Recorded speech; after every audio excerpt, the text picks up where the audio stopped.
and good night. Thanks again for downloading the Body Snatchers podcast. And when you listen, stream, or download straight to your device, CastBox is your best option. Remember, if you like what you hear today, don't forget to subscribe and comment. So let's get started with Steve, Tino, Gia, and John with the news. Enjoy the show. All right, good morning and good night. However, wherever, whenever you listen to the Body Snatchers podcast, we do appreciate it. Bodysnatchers.com is the website you need to keep up with everything we do. I'm your host, Steve, along with Tino. Today, we're going to talk about Detroit Become Human. It's available right now if you want to go pick it up. Tino, what's going on? Not much. I'm actually in a very good mood because this game is phenomenal. And I'm just going to come out the gate and say it. I had said on our God of War 4 show that it for sure, without a doubt, was going to win Game of the Year. I'm kind of second guessing myself a little bit. Like, I still think it's a top runner, but I didn't think something this soon was going to give it a run for its money. I'm kind of shocked and amazed, but I'm happy. Like, getting this game was a great choice. What do you think? I loved it.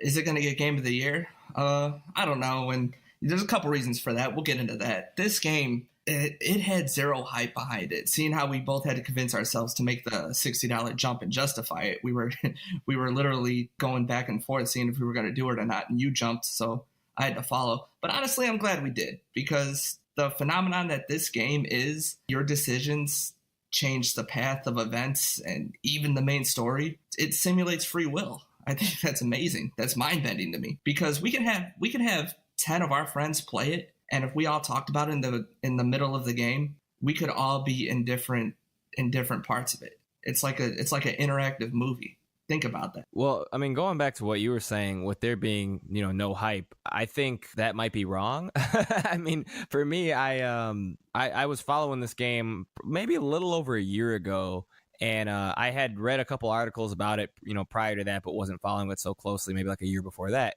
I expected it to be, pretty cool, but to be honest with you, like, nobody was really saying, like, in depth, like, what you were going to do or what it was all about. Well, yeah, that's what I mean. Usually when you're excited, you nag me about these things and drill the data into me, unless I wasn't listening, which is very possible. Well, so much has been coming out. The game just, it came up so fast that, like, it launched, and I was like, oh, crap. I was like, it's time to do this. Like, I got to make a decision. Am I getting it? Am I not? And, usually I do my research beforehand, and I only knew, info from, like, again, like a year prior about, some of the development, but everything was super vague.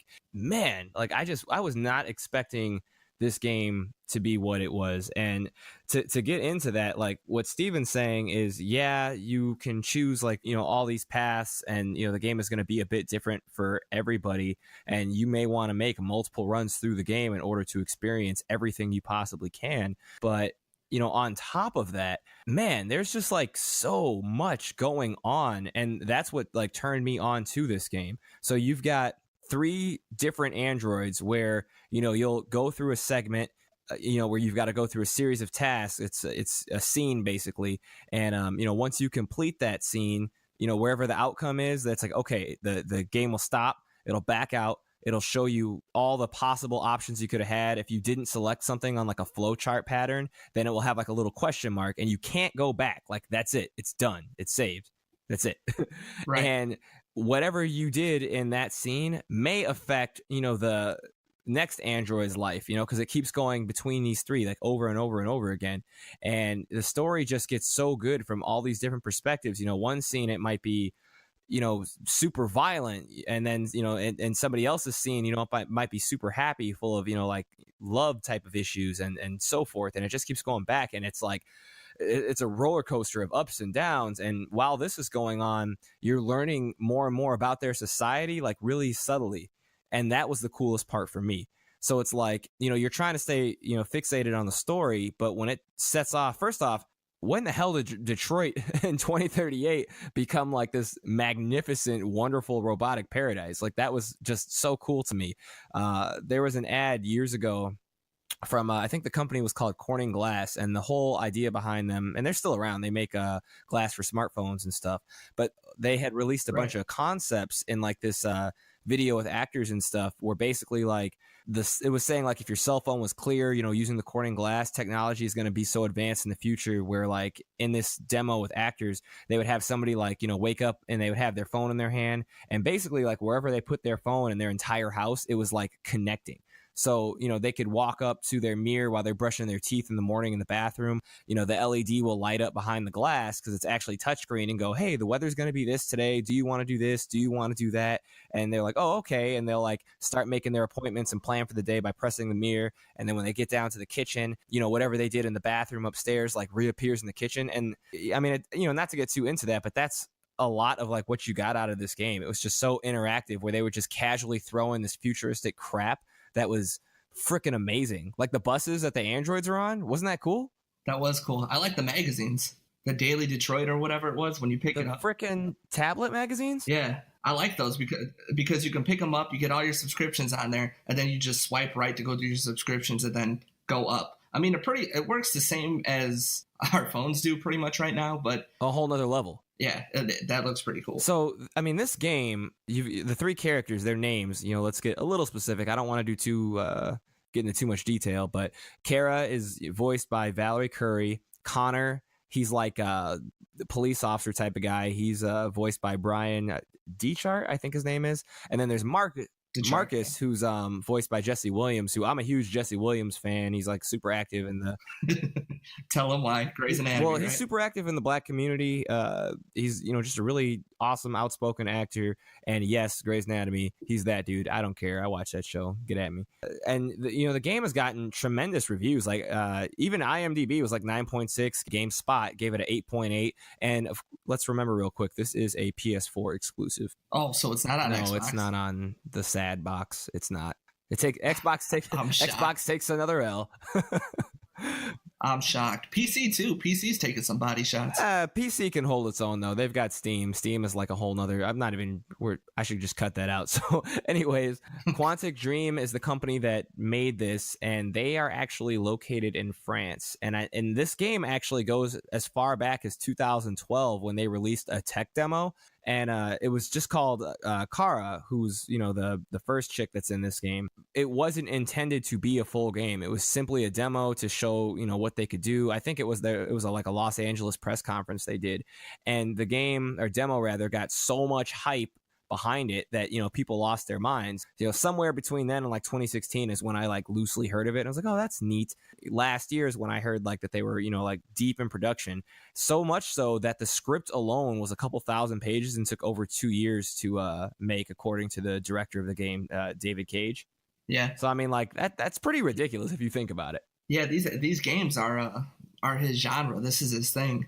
And it's always on the fence with these games because the people that love these games give it a 10, and the other people that need more, I don't know how you would say, gameplay, you need more gameplay, they give it a 0 because their argument, if they wanted to watch a movie, they'd go to the movies. Right. But this one, I read a lot of reviews, a lot of news for this to get it ready. Plus, I'm interested. There was a review that I'm going to read to you. Sure. Because there's and I'm going to call it anonymous. Tell me. I'll call him anonymous. So he gave this a 0 out of 10. Ugh. And he said uninstalled right after this moment. And I cleaned it up because I don't want to give anything away because it's a fantastic story. It's all story, so I'm being careful. He says, I spent a considerable amount of time invested in this character, only to have their survival dictated in the end by how quickly I can operate the game controls in the response to random on-screen prompts. Now, what he means by that is there's situations and scenes that are action. So you gotta, if you see circle, you gotta press circle. If it's a dark circle, you gotta hold it. If it's halfway, you gotta smash it. Or you gotta take the left stick and swing it around. And based on these commands is how the scene would go. And one mess up or two mess ups, the scene can end completely different. So, let me stop you real quick, Steven. Go ahead. Anonymous can go fuck himself. And I'll finish. He's like, and how you use them while the scene is happening. And if you miss a command, the entire situation changes. Hell, even the entire game, the entire storyline is modified. And what he's saying is that it's inappropriate to have this in a story-driven game because you get attached to these characters that you are and characters that you made in these games. And just because you're not a good game player or, you're just not a good person, you're a noob, your character dies and you lose interest. You get mad, just like a bad movie, just like walking out on a bad movie. You invested all this time, and then they just take it away from you.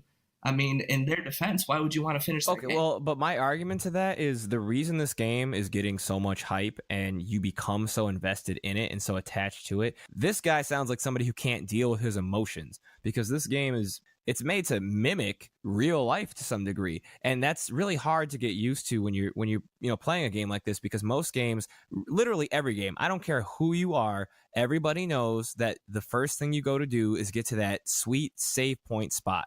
And you do that so that if you do something that doesn't go in your favor, you can come back, right or wrong. Yep.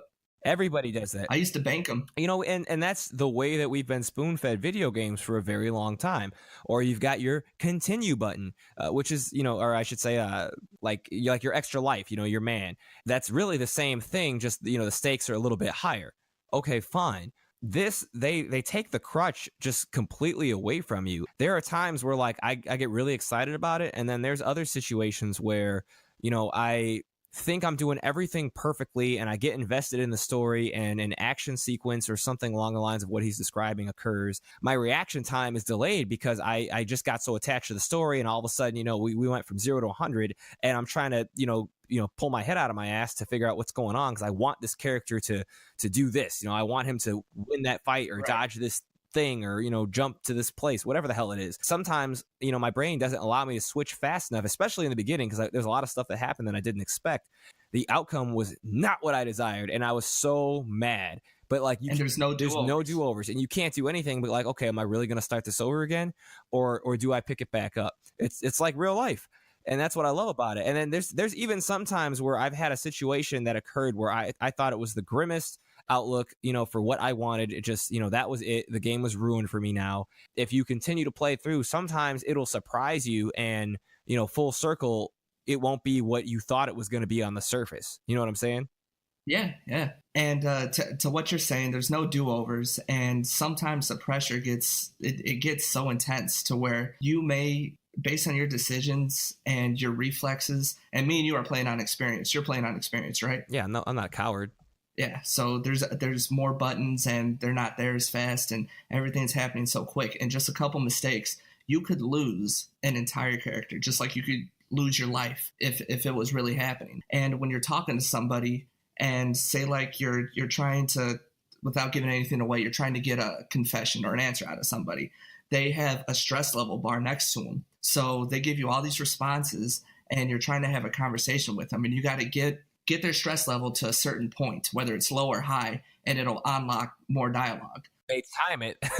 Yeah, and the timing is disgusting. Like real speed. Like here's 5 seconds. Are you sad, happy? Yes, no, maybe. Like go. Yeah, it's like you have 5 minutes to escape. It's like oh no, and it's stressful, because there's some situations to where I always do what I would do in real life. All these characters are like a mirror of what I am, because in this game, all the other characters, all the other AI that's important that interacts with you, they all have an impression. So they'll trust you. They can see you as family. They can hate you. You can annoy them.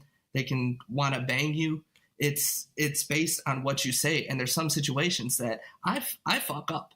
I thought I was doing right, and it just didn't work out. And like you said, time runs out, and then whatever happens after that because I couldn't perform. And I feel like shit, but then I just sit back, I'm like, that was amazing. Because I did everything I could, and it wasn't like I wasn't good enough at the controls, or I didn't know the combos, or I didn't know, the direction to go. It was just me thinking what I wanted to say to this fake person, and it didn't connect, and I failed, and I got scolded for it, and bad shit happened. And I'm like, man, that's amazing. I think right there is worth the $60. And here's like one of the major spoilers that I will give away, because it's the tutorial. So I think that's fair. It's something you encounter in the first, literally as you start the game. And this goes on to what Steven's saying. So it's like you do make decisions as if it were you, and that's what makes it exciting.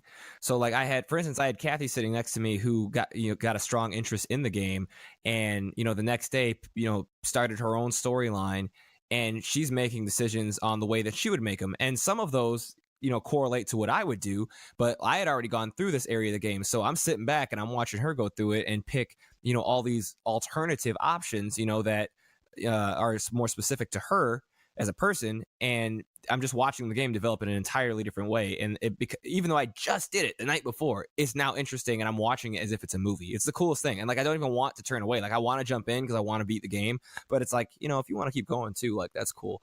Like, it's hard to explain. But with the tutorial though, my goodness.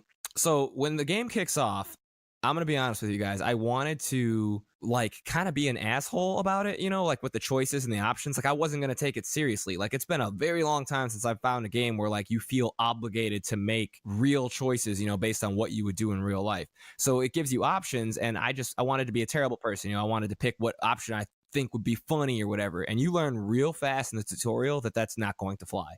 Can we talk about that situation? Oh, absolutely. The tutorial kicks off. It starts you off with like one of the androids, Connor, and you're at like a crime scene area, and you learn real quick that this entire 2038 futuristic society does not care for androids. They are the minority in this environment, and the world is in a really weird place. And I will get into that before we finish the podcast. But just to put things into perspective, we're walking through. You're Connor. You're an android. You're on the crime scene. You're assisting the police in a homicide case or something of that nature.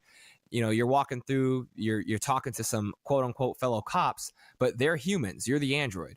And, you're pretty much like, hi, I'm Connor. How can I help? And they're just like, if you don't get that goddamn android out of my face, like they say this to your face as if you're nothing. And like right away, you're like, right, beat it, toaster. Yeah. And right away, you're kind of like, well, geez, that was mean. And you're looking at there's like a hostage situation.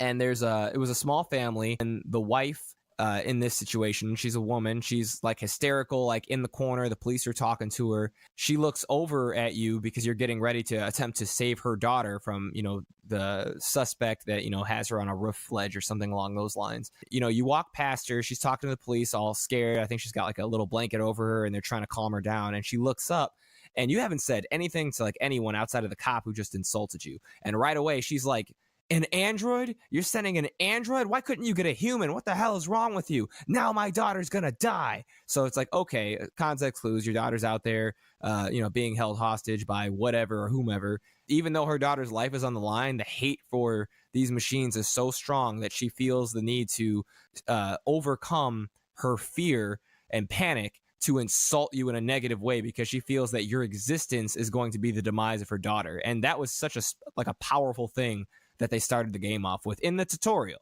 You're just in the tutorial. Right. And I was like, Jesus Christ.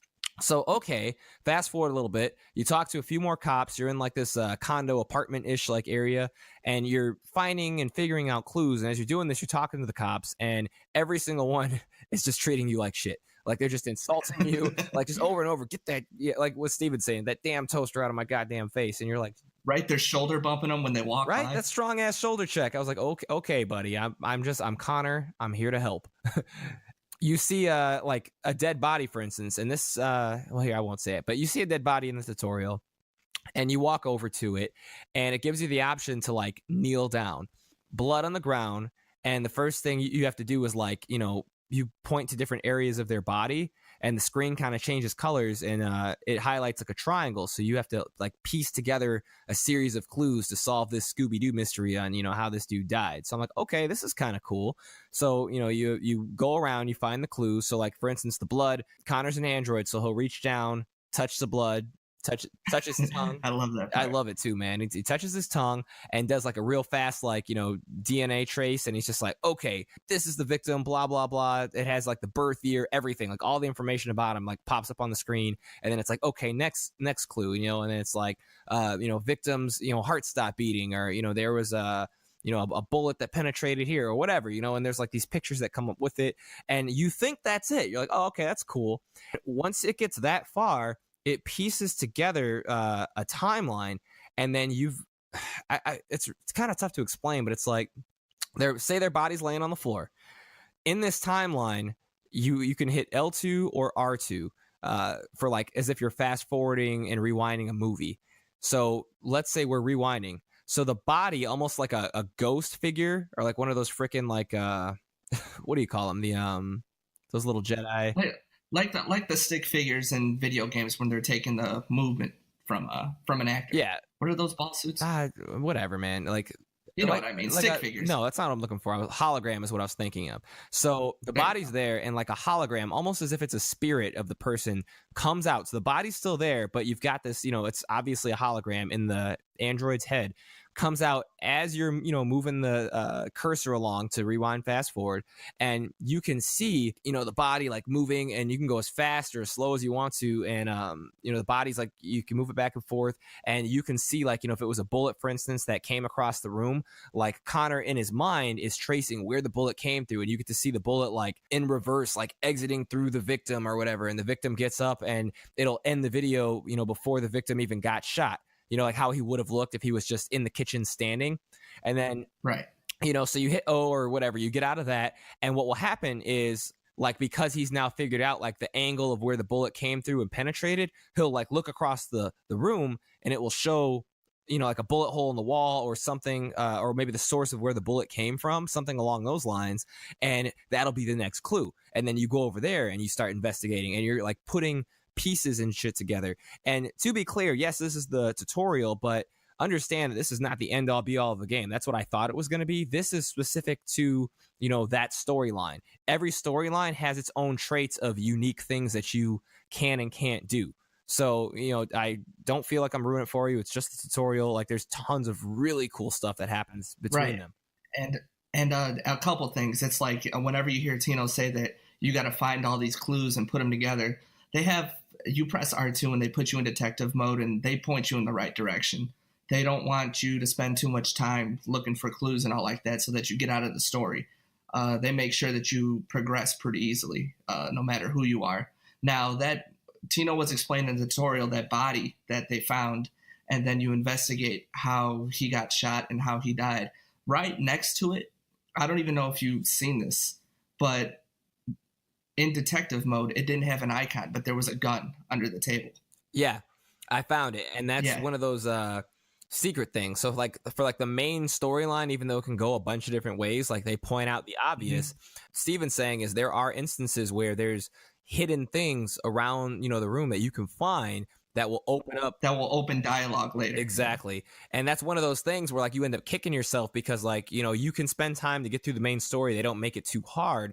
But for like that secret extra stuff, which might give you the results of what you wanted, you've got to put a little more effort in. And that stuff is not handed to you. You've got to do some research for what may or may not be there. And it's up to you if you want to take the time. Sometimes you don't have the time. Sometimes you're timed. So it can be a stressful environment, but it's exciting. You're literally on the edge of your seat the entire time. And because the stories keep alternating, like every time you're like, okay, I think I've had enough. It gets to the end of, whatever would it took you 5-10 minutes to get through. And then they start you off in a completely different storyline with an entire different mood and energy about it. And that storyline is going in the direction based on what the hell you did in the scene beforehand with, the other android. And it's just like, oh, crap, what happens now? Like, you can't wait to find out. So it's like, that's one of those things. I had a really hard time putting this game down once I got invested, which took me probably like, honestly, like after the tutorial, I'd say maybe 30 minutes in, like I was hooked. Definitely, because it feels like all of these choices that you're making are having such an impact on what you're doing. You have no choice but to be invested. And I think that's amazing. And that tutorial level, I don't know if it counts as a spoiler or not, but can you tell me how yours ended? The way mine ended was you get out onto a rooftop, and there's a cop that's injured. There's a little girl being held hostage by an android. Now, based on the context clues and everything that you get beforehand, just to summarize it, we find out that the android was like pet, I guess you could say, slave of he was the help of this family. And he's threatening to kill this little girl because, well, I'm not even gonna say like why. I don't even want to go that far. But the point is, decisions were made. I did not live. I don't want to say, whether or not I saved her. I don't want to say if there was any more death or not. But I will say that for my own personal character, my android took a strong L. And the reason he did is because I wasn't taking the game, seriously. I was approaching with that mindset of like, I'll just do the do-over or, whatever. Like, like if it gave me an option, I was picking what I thought would be funny, because it was a tutorial. And you learn really quick that, what you pick and what you choose has serious ass consequences. And, what's messed up is halfway through the conversation that I had before I didn't make it, I realized, the weight of what I was doing. Impact, yeah. Yeah, I switched it up and started making responses that were as if it were actually me, and I wanted it to, go a certain way. And it was like at that point, no matter what I did, I'm like, okay, obviously this will fix that. Wrong. You were too far in, right? Because I know it had the stress meter next to him. So if you were just calling him names and throwing paper balls at him, I think he's had enough of you. I don't know. I don't know if it was my doing, or if it was gonna go that way regardless. Like that's another thing that pisses you off about the game in a good way. It's you're addicted, but man, does it get under your skin because you don't know what could have happened. You just don't know. It's like life. Oh yeah, and I'm glad I asked you because when that part came on, I must have been in my feelings or something. Because I was like, all right, the main thing I got to do is save this girl. So I talked to dude with respect. Whenever he gave me order, I abided. I'm like, look, dude, I'm here to help you. I don't want nothing to happen to both of you. I want you both to be okay. Then he would talk to me, and I would just tell him what he wants to hear, like I'm banging a girl out of my league, or I'm trying to. And it ended to where he let her go. He put the gun down. They arrested him. You bastard! That's so opposite of what happened to me. and that's why I want to ask you, because man, that's cool, because the stuff that they were telling me, like I could, Connor could have been aggressive, or he could have been demanding, or I had a gun, so I could have pulled it out. So let me tell you how mine ended, since yours was, I didn't realize that yours was so opposite. So with mine, I forget the exact options. Long story short, what ended up happening is I made I tried to rush him because he was going to kill him.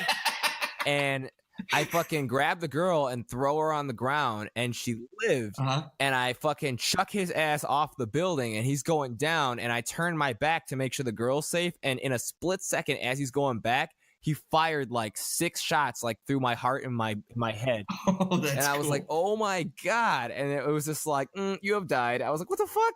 What? Yeah, that hurt. Wow, that's cool. That's very opposite, though. That's what I'm saying. So it's like I actually can't wait off the podcast to run into spoilers and have an actual conversation over a beer or something about like the ins and outs of what happened to you versus what happened to me, because I think we did try to touch base earlier this week just to see where we were at in the game, and I couldn't even tell what the hell you were doing, because I'm like, dude, I'm like, you finished it. I know for a fact I'm nearly at the end, and all the stuff you said to me, like 90% of that I did not experience. So it's like our paths had to be entirely different. Yeah, and when I was done and reading reviews, and they're telling me these parts to where their characters did this and that, and I'm like, oh, that's how that could have gone, dude. That would have destroyed me. That would have made me upset if that happened. Did you meet Luther yet? Yeah, dude, I'm way past that. Oh well, like I said, I don't know if how Luther's behavior is, what he is to you. But that's probably my favorite character. Don't even go down that rabbit hole, man. Don't even go. I don't want to give any context clues for that, because that's going to be something that, may or may not warm the heart if things go the way that people want it to. So I'm leaving it alone. Right. But to let everyone know, even the sub characters it's excellent. This is just, I want you to get this game, clean your house, sit down, get something to drink. Don't get nothing to eat, because once you take a bite, the dialogue's going to come up and you're going to mess it up. Oh, that's the worst. I was trying to eat popcorn earlier today. I was eating sunflower seeds. Well, because think about it. Like, you don't, I noticed this a long time ago. Most people don't. But when you eat food and you're gaming, typically you wait for the cutscene to, go ahead and take your bite or your drink or whatever it is you're doing. And with this game, you don't get that opportunity because it's like a weird, giant, interactive cutscene. It's hard to describe. So it's like every time it seems like it should be chill, like they might ask you like a game-changing question where you're like, you drop the damn popcorn, kick the cup of water over, you're like, oh Jesus, now? Right now? Yeah, just don't eat during this game. Take our advice. Like don't even think about it. Get you a crazy straw, a really long crazy straw, and just sip on like a milkshake or something. Like do that. Yeah. That thing has to be like 7 loops. Get 7 loops at least in that crazy straw. Yeah, that way you're safe. You always got a little bit in the tank. Now, one thing I wanted to touch base on, because we're getting close to time, is going back to this environment and this world where, I mean, that's really, I just want to describe the world, this world full of like hate and, you know, love to some extent with, you know, between like the androids and the humans. The androids are 100% definitely, you know, the slaves in this situation. They're getting manufactured all the time. They're making lives easier for humans. You know, they're police detectives, they're maids, they're bus drivers, they're, you know, the maintenance guy. Like it's all androids all over the place, and they're super obedient, and they're just like enslaved, which, you know, is kind of the title of the game, you know, become human. So, you know, that kind of is self-explanatory. You'll see in detail what it means. But what blows my mind is just how you're focused on the story, and that's all you care about. But with those tablets and, like, you know, the news stations, you know, that come up on the TVs that you're randomly on, depending on, you know, what house or, you know, bar or laundromat, wherever the hell you're at, you know, there's always something in the media. And a lot of people may not pay attention to that, but like me, I'm like a whore when it comes to that stuff. And every single line, like, I was taking screenshots, I was reading this and I was reading that. And this futuristic society, man, it's like, it's really sad. Like, the birth rates are super low. You know, they talk about the effects of global warming, which consequently has, you know, part to do with, you know, why Detroit has become this, you know, lavish, you know, amazing place versus, you know, what it is, you know, today, you know, ironically. And just, you know, depression that is conflicting people, and, you know, how, you know, the fact that the androids have made life easier, but now, you know, people don't they can't work as much. You know, there's the what do you call it, the unemployment rate is like sky high, and just all sorts of like little intricacies that are happening throughout the game, and the talks of you know, potential war, or, you know, space exploration, and other breakthroughs with technology, or how people are abusing the technology. And it's so cool because, you know, it's not like they're just pulling a rabbit out of their ass. They're taking real live issues that we have today in 2018 and basically just hitting the fast forward button on what could happen if we had modified technology to something, you know, to that degree, you know, where we had androids. And it's kind of scary when you think about it, because everything hits really close to home. Like, you don't read anything and think, oh, that's entirely too far-fetched. You know, that's crazy fantasy. That would never happen. Like, every time you read it, you're like, damn, dude, that might happen in 2022. Like, I don't know, shit. Like, the way those androids are acting, they can take both our jobs. Well, I mean, it's not even that. It's just like, it's not the way the androids are acting that bothers me. It's the way that society reacts to something so groundbreaking. You know, take McDonald's, for instance. Think about all the articles that you've seen that pop up when, you know, like, the freaking kids are getting laid off. Children, man, because, you know, they're getting replaced with, you know, those automated cashiers, you know, where you freaking go to the touchscreen and pick your thing. And is that an android? No. But, you know, everybody has an opinion, you know, where you got it's the same concept. You're on Facebook and you've got one friend who's just like, I think this is disgusting, you know, minimum wage should go up, you know, and it causes all these other arguments. And this is real life shit. This is stuff people talk about all the time. And I usually sit like a fly on the wall and kind of skim through it. I hate getting involved in those conversations, but it's there. It's real. And in this game, you get so many situations that are exactly like that, just a little bit more advanced, where you're dealing with arguments on the right and arguments from the left, and you can't help but be interested because it hits close to home. It's not like, you know, you're talking about Kratos and his magic axe or something. I mean, they're really hitting, you know, on issues that you're just like, dude, like, what? Like, you got to sit down and think about it. So, I mean, if anything, it's a huge story within a story, and I can't wait to go back and play it a couple of times. Probably, it's just that good. Yeah. To wrap it up, I explained why this game sometimes gets the low B's or high C's, because it is an interactive movie pretty much. And if you're like me and Tino, who loves a good story, this is the game for you, because it isn't about the gameplay. It's about everything else. If you get overwhelmed with games not being able to proceed, you get stuck, or, you know, person to person, you're just not good as the majority of the people, you can play this game and just do your best, and you'll walk away with an experience that's worth your time. And people call this game out for only having 6 hours of gameplay. Do not do the easiest difficulty. No matter who you are, listen to me. You're not gonna get stuck. It's not going to be too intense. Just do the experience, because if you do the easy, you may not be able to get into, you know, you may not get invested, is what I'm saying. If it's easy, you got to feel like the pressure is on you. You got to feel like you're in the situation. So this is a great game. I recommend it to everyone that listens to us, that follows Body Snatchers. Just get it and let us know what you think. Tina? I mean, I don't have too much more to say. I mean, it's really in depth. Was worth every penny that I spent. I honestly think the reviews for it should be a little bit higher. And for me, it's just, man, I mean, I can't say everybody, and I don't want to like toot my own horn, but if you're like an intelligent individual who just, you know, really enjoys awesome mental stimulation where you got a game that just makes you think about, you know, life and philosophical questions, and at the same time is like aesthetically pleasing to the eye, you know, with all this futuristic this and futuristic that. And it's not just that they're pulling crap out of their ass, but like it all actually makes sense in, you know, what if scenarios and stuff. Right. It just hits the nail on the head. Like it's just perfect. You get the same feeling as if you're watching like if you're the kind of person who likes lore for like, you know, what happened in Terminator with Skynet, or what happened in, you know, the Matrix. Like you want to know the backstory with the war between the humans and how they got to Zion and what the humans use for energy, you know, and it's, but it's put together better, you know, it like, that's the best part about it, is it's realistic. You know, all those other things, like they take it to these new crazy heights where you're like, okay, all right, let's calm down a little bit. You know, you don't got to deal with, you know, time travel like how you do in Terminator and all that crazy stuff and super giant mega robots and all that. And you don't got to deal with, you know, the Matrix where they, you know, they got the Nebuchadnezzar spaceship that's flying through with those crazy droids that are like octopuses, and like, you know, it's not that extreme, but it hits close to home because it really feels like, dude, this could really happen. Right. And you can relate to every character, and it's favorite character, go. Well, I already said Luther, but if I have to pick one of the three, I'm going to say Kara. You? I was torn between Kara and Marcus. Definitely going with Marcus. Still love Kara.